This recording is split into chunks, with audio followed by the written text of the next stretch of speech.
Sanibonani bafethu, ake nginibingelela ngiphinde namukele kuyo le channel ehamba phambili igeze lami igama engumpeze ngintuthuko yakhumalo bathi la sibona amagumede mawuthi usemusha kule channel engizocela enze sure ukuthi uyasubscribe ungakhohlwa ucomment nokulike nokushare okukhulu kunakho konke bafethu. Engiyathemba abantu bese babonile lapha indaba ezigeza trend lapha mawukhuluma ngomaskandi udaba belithinta i-Omega Yodumo nokuyi Omega okuvela indaba lapha ukuthi uyena umthandeni oseyifake ebantwini ke yasabalala ithombe zikamthandeni lapha negqoke Omega nake nakuyona khona nama poster sekwabhala ukuthi Omega Yodumo uyena oyibuyise noma oyifake ebantwini. Abantu abaningi evele kube khulume njalo ngalolu daba lolu bekubeka kunye abanye besho ukuthi Omega yagqoka engomgqomeni lapha nabanye futhi abaculi beveza ithombe zabo zakudala ebesonke ngayo lapha Omega kanjalo futhi nogodo ke lapha insizwa Usgwebosentambo esevele uphawula ngalo lolu daba lo Omega ke mawukuthi mhlambe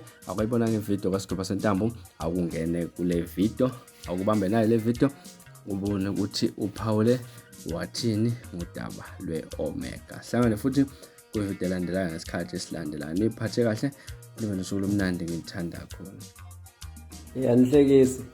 Ubani lo sefike ne-Omega manje yena? Hayi kodwa insizwa ufaka amanqele ngiyakuvuma mina futhi hayi. Uyisizwa ngendlela yakho nje wedwa nje, indlela yakho nje wedwa nje. Insizwa bakho nje kuyingane umsizwa, kuyingane indodakazi umsizwa. Sofika ne-Omega manje futhi. Hayi uyisizwa ufaka amanqele, hayi bangene mfana. Bangene sana. Thina nje kaze safika ne-Omega nje hayi ngeke usizwe sho lutho bangene.